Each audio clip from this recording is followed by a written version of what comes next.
¿Qué tal? Les habla Jorge Gestoso. En el programa de hoy, el nuevo gobierno de Paraguay con otro notable invitado, Fabricio Arnella, periodista directamente desde Asunción. Fabricio Arnella, una cálida bienvenida al programa. Un gusto, Jorge, y un saludo a toda la audiencia que desde Latinoamérica y el mundo nos ve. Fabricio acaba de ser entonces posesionado como nuevo presidente de Paraguay, estamos hablando de Santiago Peña, y anunció que va a estar trasladando la sede de la Embajada de Paraguay de Tel Aviv a Jerusalén. Tu lectura. Sí, eso fue algo previsible. Hay que entender que Santiago Peña asume la presidencia de la República de la mano de un sector político interno del Partido Conservador gobernante hace más de 70 años, el Partido Colorado. Este sector es liderado por el empresario y narcotraficante Horacio Cartes, quien ya fue presidente de la República entre el 2013 y 2018. Precisamente fue él el que el que promovió que Paraguay sea uno de los primeros países que traslade su sede diplomática con el Estado de Israel a Jerusalén, y esta medida fue revertida por el gobierno anterior, devuelve la embajada paraguaya a Tel Aviv, generando un conflicto diplomático que llevó incluso al retiro de la embajada de Israel en Paraguay, ¿no? Esta medida estaba anunciada porque Horacio Cartes, el líder de este sector político al cual pertenece el actual presidente Santiago Peña, tiene vínculos comerciales, políticos e ideológicos muy profundos con Benjamín Netanyahu, con el Estado de Israel, con el sionismo en general, muchos acuerdos comerciales, y se prevé que en este periodo de Santiago Peña esa política, esos intereses privados del sector al cual representa Santiago Peña se vean reflejados también en la política internacional de Paraguay, una política internacional que probablemente oscile entre un relativo pragmatismo. Por ejemplo, Paraguay es altamente probable que restablezca sus relaciones con la República Bolivariana de Venezuela luego de que el gobierno anterior haya reconocido a Juan Guaidó como presidente del Estado venezolano, pero al mismo tiempo Paraguay es muy probable que mantenga una política internacional bastante anclada en la Guerra Fría, ¿no? En términos de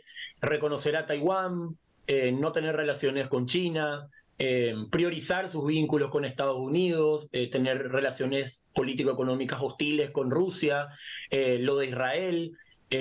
Eso se va a mantener, pese a que incluso hay sectores del empresariado, sobre todo el sector cárnico, que buscan alguna relativa apertura económica con China, con Rusia, porque son mercados sumamente importantes para la exportación de carne y a los cuales Paraguay no puede acceder por una política internacional, como decíamos, como decía hace instantes, sumamente retrógrada, anclada en la Guerra Fría, ¿no?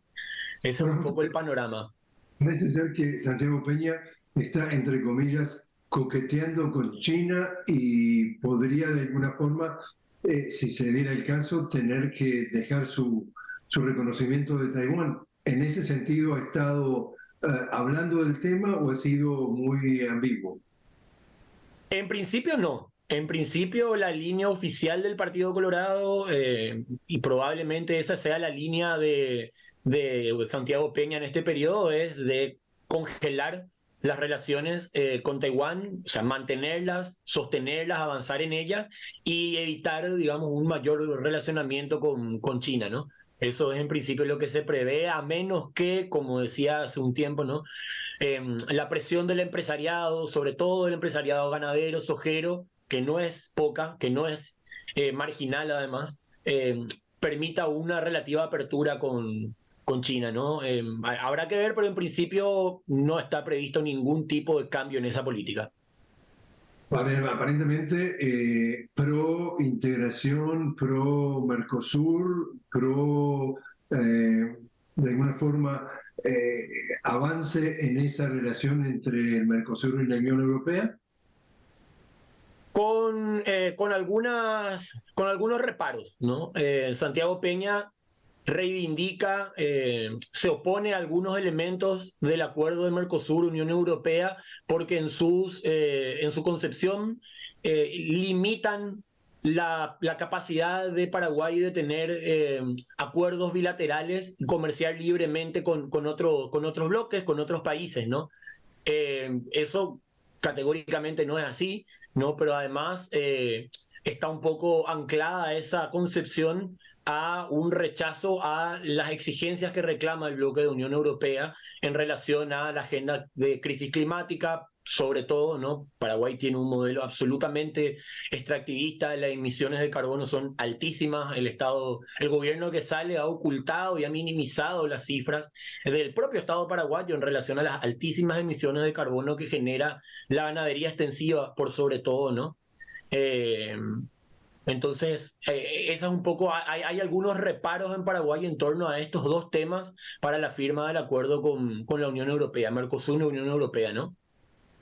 También tiene que ver porque se ha ganado el seudónimo o el apodo de El Delfín de Horacio Cartes, y tú lo posicionabas a Horacio Cartes como un hombre que Estados Unidos lo ha estado buscando por el tema de, digamos, de corrupción, pero él promete el crecimiento económico y no necesariamente es demasiado generoso en lo social.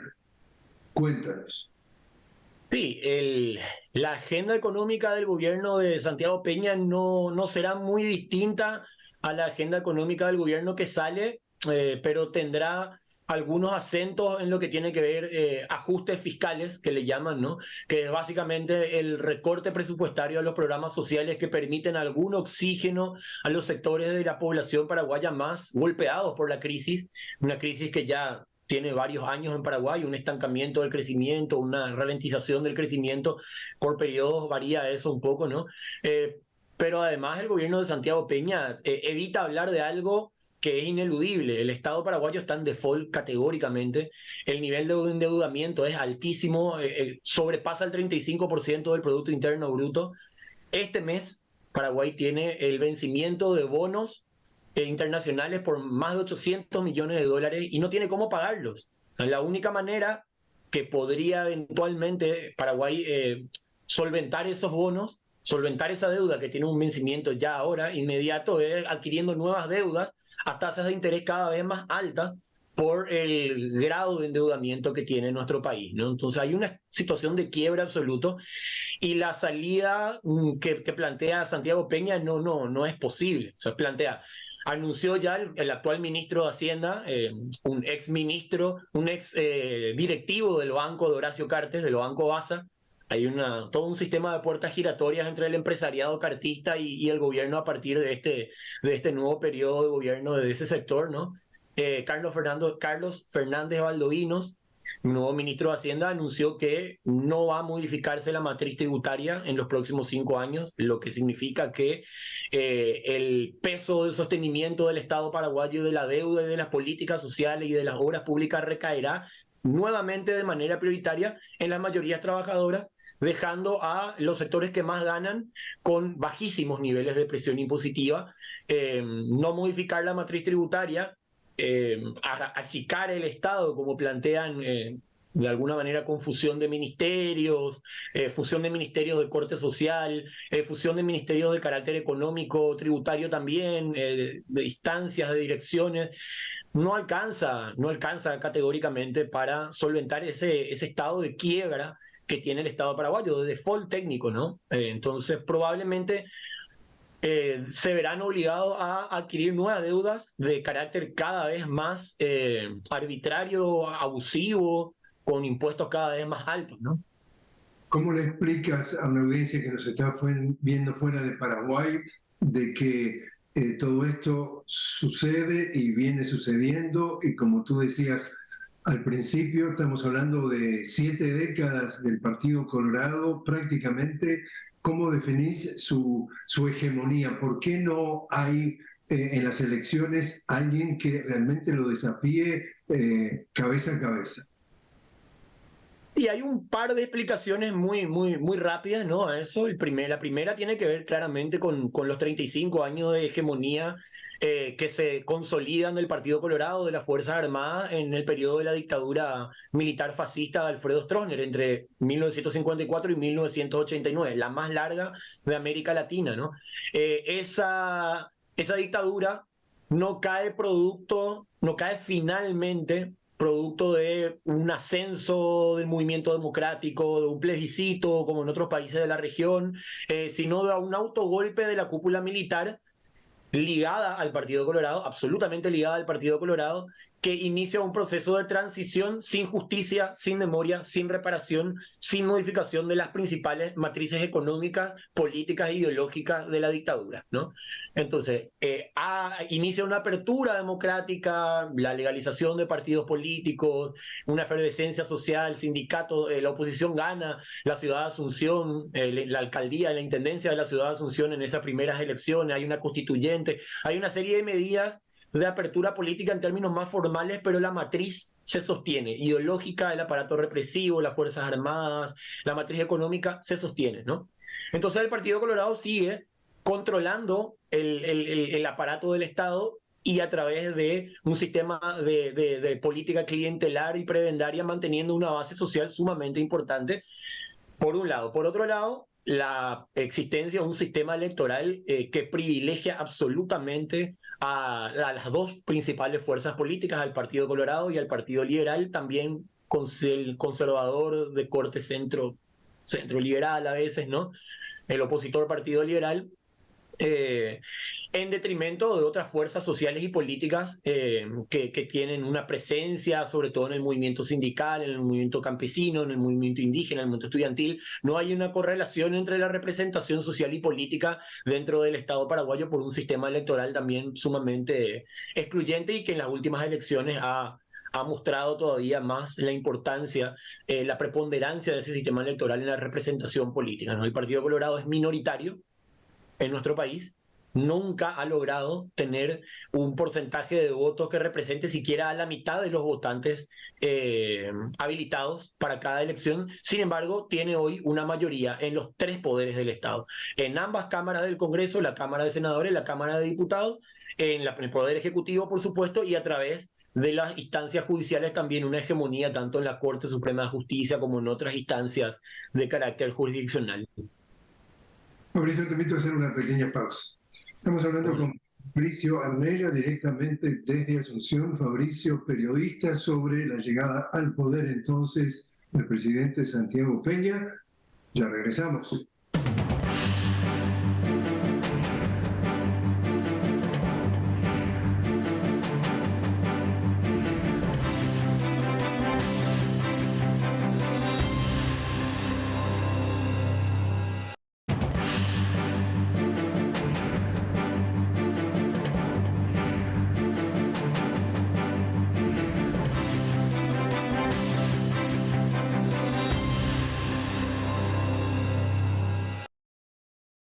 Continuamos hablando con Fabricio Arnella directamente desde Asunción. Fabricio, periodista que nos está ayudando a poner en perspectiva la llegada al poder del nuevo presidente Santiago Peña. Fabricio, tuve oportunidad de entrevistar pocos días antes de que tuviera un percance de salud al expresidente Fernando Lugo, un presidente progresista, un presidente que en pocos años de mandato tuvo un éxito significativo en el avance social de lo que tiene que ver con las poblaciones más vulnerables de Paraguay, y sin embargo, cuando estaba acercándose al final de su mandato, le hacen un juicio político que fue nada más ni nada menos que un golpe parlamentario, un juicio político exprés en menos de 48 horas. Fernando Lugo está fuera de la presidencia. Ese mensaje lo intentaron repetir en esta última elección con un movimiento llamado Guazú. No le fue nada bien. Sí, es como mencionabas, en el 2012 el proceso, el primer proceso eh, opositor, alternativo, de centro izquierda, proceso político, ¿no? Que tiene una experiencia importante, fue truncada por una masacre golpista. O sea, hay que recordar que ese golpe de Estado entre el 21 y 22 de junio del 2012 tiene como antecedente inmediato la masacre de campesinos y campesinas en Curuguatú, en el norte de la región oriental del país, cercano a la frontera con Brasil. Y sí, fue, digamos, el gobierno que tuvo mayores gestos, mayores medidas concretas hacia una relativa justicia social y que se proyectaba con una continuidad que tal vez hubiera sido más profunda, ¿no? Este proceso político tuvo, digamos, como varios momentos. Luego del golpe de Estado del 2012, conquista una bancada parlamentaria importante. Fernando Lugo sigue siendo el líder principal de ese bloque progresista y de izquierda hasta el mes de julio de este año. Fue parlamentario, fue senador y líder del Frente Guazú. Ese accidente cerebrovascular que tuvo el año pasado lo deja fuera de la posibilidad de activar en política. Pese a eso, fue candidato también del espacio del Frente Guazú Ñemonguetá, un espacio que reunió a la mayor parte de los sectores progresistas y de izquierdas en nuestro país, pero que lamentablemente tuvo un mal resultado, un muy mal desempeño electoral, bajando de 6 a un legislador en la Cámara Alta y teniendo apenas una presencia entre 80 de diputados en la Cámara Baja, ¿no? Hay varias razones que explican esta situación, ¿no? Por un lado, lo que mencionaba en el bloque anterior, la persistencia de un modelo, de un sistema electoral sumamente excluyente y que privilegia a las mayorías de los partidos tradicionales, que además tuvo unas modificaciones en el periodo anterior, instalando el voto preferencial. Y además el progresismo y la izquierda fue dividido en dos candidaturas presidenciales diferentes, ¿no? Esto habilitó una suerte de confusión entre digamos, el target de votantes progresistas en relación a los números de lista, las chapas, la ausencia de Fernando Lugo como haciendo campaña efectivamente. Fueron varios factores que llevaron a la reducción tan drástica del caudal electoral de este sector. Y además la emergencia de un nuevo sector político, no tan nuevo, pero que en este periodo tuvo sus resultados más notables, ¿no? Que es el sector del político paraguayo Cubas, que es líder de un partido político llamado Cruzada Nacional, que se emparenta en algunas cuestiones con los fenómenos que estamos viviendo en otros países de América Latina, como Bolsonaro o Milei en Argentina. Se emparenta en una situación, ¿no? En lograr haberse colocado como la antipolítica, ¿no? La candidatura antisistémica contra la clase política, contra la casta, como dice Milei, ¿no? Pero desde un punto de partida ideológico muy diferente al de Milei. Para poner un ejemplo, ¿no? Milei es un liberal, ultraliberal capitalista, ¿no? Paraguayo Cubas y su sector parte de un punto de vista mucho más nacionalista y culturalmente fascista, ¿no? Económica, política y culturalmente oscilando entre el nacionalismo y un fascismo cada vez más evidente, ¿no? Ese sector lideró, o sea, reemplazó como tercera fuerza política al Frente Guazú y lideró posterior a las elecciones una pueblada de características sumamente amplias, denunciando un fraude electoral que nosotros entendemos que sí existió. En todas las elecciones presidenciales hay un grado mayor o menor de fraude electoral promovido por la maquinaria del Partido Colorado. El sector de Paraguayo Cubas lo denunció con mucho énfasis posterior a las elecciones de abril y logró poner en jaque por varios días al todo el sistema productivo de nuestro país, ¿no? Con bloqueos de ruta muy importantes, enfrentamientos muy grandes con la policía. Producto de esa crisis, hoy Paraguayo Cuba está procesado por rebelión, guarda prisión domiciliaria ahora mismo a la espera de juicio, pero sigue siendo el líder de un sector político importante, que igual ha tenido fugas dentro de su sector político ya de varios legisladores de su bloque que han pasado a cerrar filas con el oficialismo del Partido Colorado. Entiendo entonces el nuevo presidente Santiago Peña también en su propuesta ha de alguna forma estado hablando de, entre comillas, algo así como terciarización de la salud y la educación. Es un programa, es parte de su plataforma oculta de gobierno, ¿no? Durante el proceso electoral deslizó esas posibilidades, fue objeto de numerosas y enormes críticas respecto a eso. Incluso un primer ministro de salud nominado que levantó un poco ese programa tuvo que ser bajado y nombrar a otra ministra de salud. Se va a abrir una tensión importante en relación a eso, porque sectores del bloque de gobierno impulsan una privatización, un achicamiento del Estado que incluye la privatización, la fusión de ministerios y la privatización de algunos bienes comunes, de algunos bienes públicos como la educación y la salud, ¿no? Además de la privatización del sistema de pensiones, ¿no? Del establecimiento de un sistema cuasi privado de pensiones y jubilaciones en nuestro país, que ya ha alertado también a los sectores sindicales, y otras medidas que van en el mismo sentido, ¿no? En un sentido de un despojo total a las mayorías trabajadoras de los pocos derechos que aún persisten producto de las conquistas y de las luchas de los últimos 35 años desde la caída de Stroessner, ¿no?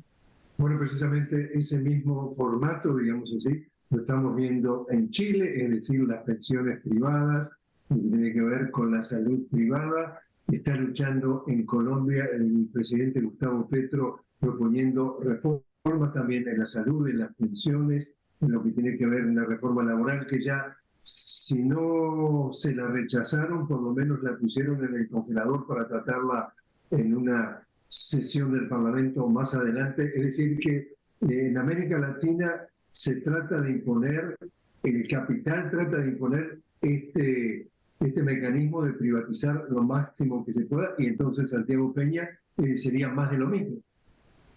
Sí, y en Paraguay en particular, en lo que respecta al sistema de salud, busca un sistema muy similar al israelí, ¿no? Con la ilusión de que cualquier ciudadano entonces puede recurrir a un hospital, a un servicio de salud privado y el Estado paga después, ¿no? Pareciera ser interesante, novedoso, bueno, eso, ¿no? Pero eso implica básicamente la pérdida del derecho a la salud de la gran mayoría de la población, ¿no? Y el lucro incesante de sectores del empresariado de la salud, ¿no? Peña está en esa sintonía, Peña está en esa sintonía en términos económicos y en términos políticos buscará también, pese a su corte ideológico conservador liberal, tener algún tipo de acercamientos con parte de los gobiernos progresistas de nuestra región, sobre todo con Brasil.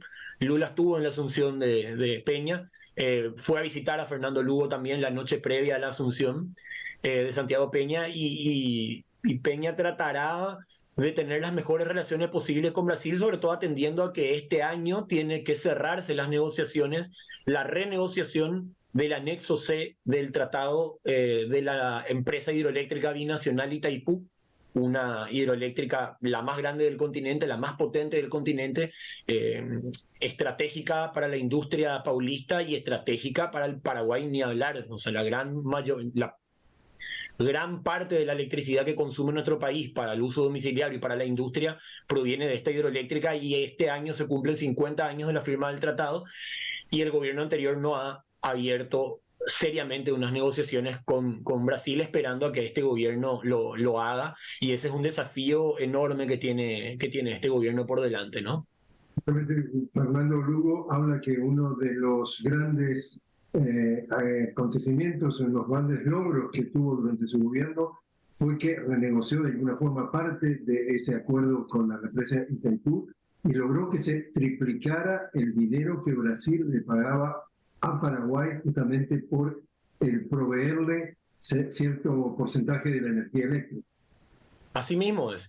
Paraguay triplicó sus ingresos por la energía que no utilizaba. El tratado establece que el 50 y 50 de la energía producida le corresponde a cada país, ¿no? Paraguay no utiliza aún todo la energía que le corresponde, entonces vendía ese excedente a un precio sumamente económico al Brasil. Durante la gestión del gobierno de Fernando Lugo se logró triplicar el precio de venta de esa energía excedente de Paraguay al Brasil, y eso significó un avance enorme en la posibilidad de financiar grandes políticas sociales, la gratuidad de la salud, fondos para la educación, diversos fondos que se fueron fortaleciendo con esa renegociación. Ahora, lo que está en juego en este año es la renegociación de una parte importante del anexo C, una parte mucho más integral del Tratado de Itaipú, ¿no? Por Y último, hay entonces, muchísimos intereses económicos ahí. ¿cómo ves tú entonces lo que está sucediendo en América Latina, de alguna forma pulseada entre gobiernos progresistas y gobiernos neoliberales? ¿Cómo ves la región? En un constante cambio y una contradicción y una crisis importante, ¿no? Por un lado, tenemos sí ciertamente una renovación de un bloque de centro izquierda, progresista, pero que llega a los gobiernos en condiciones muy diferentes a los que se dieron en la anterior ola, ¿no? En esa década de gobiernos progresistas con Chávez, con Néstor, Cristina, con Lula en su primer mandato, sus primeros mandatos, ¿no? En condiciones económicas mucho más complejas que tienen que ver con el carácter estructural de la crisis capitalista que condiciona el ejemplo que daba de Paraguay, ¿no? El Estado absolutamente quebrado de las condiciones económicas en nuestro país. Condiciones similares se dan en la mayoría de los países de nuestra región, ¿no? Argentina, por poner un ejemplo, ¿no? La deuda contraída por el gobierno de Mauricio Macri coloca a la Argentina en una situación prácticamente insalvable. Y así se puede ir, digamos, hablando de cada uno de los países, además que la primera ola de gobiernos progresistas se da en un periodo de altos precios de los commodities, ¿no? Paraguay tuvo 14.5% de crecimiento económico en el año 2010, un récord, el crecimiento económico más alto de toda América Latina en ese año, producto de los altos precios de la soja en el mercado internacional, no de otra cosa. Y así en varios países también, ¿no? Esa situación no está dada hoy. Que el pedazo de la torta que se puede redistribuir, para hablar en términos muy llanos y vulgares, es mucho más pequeño, ¿no? No hay mucho que redistribuir, y eso coloca en crisis a gobiernos que se plantean con perfiles sociales, con bases sociales, no ponen en una crisis muy grande de legitimidad porque se prometen redistribuciones y reformas que en la práctica no se pueden impulsar si es que digamos, esa búsqueda de impulsar políticas sociales no va acompañada de un movimiento popular en lucha mucho más ascendente, ¿no? De la institucionalidad nomás no vendrá en esta década por lo menos esas reformas redistributivas porque las condiciones son otras, ¿no? Y bueno, y Paraguay va a instalarse claramente como una atalaya de los Estados Unidos y del sionismo en la región, ¿no? Hace poco inauguró la Embajada de los Estados Unidos unas obras en su sede diplomática, la más grande del continente, enclavada en pleno centro de la capital, que es una base de operaciones. Ahí tienen oficinas de la USAID, del FBI, de la CIA, tropas militares, equipamientos militares de alta tecnología, que se suman a las otras bases que tiene Estados Unidos, solapadas y simuladas, no formalmente. Vamos a ver cómo manejan esa formalidad o no en este periodo, pero Paraguay bajo el gobierno de Santiago Peña, va a ser eh, digamos, una punta de lanza de la política del sionismo y de los Estados Unidos, que también tienen a veces contradicciones internas, pero básicamente va a ser eso, esa la política internacional de Paraguay en la región, ¿no? Mauricio Ornella, muchísimas gracias por haber estado con nosotros.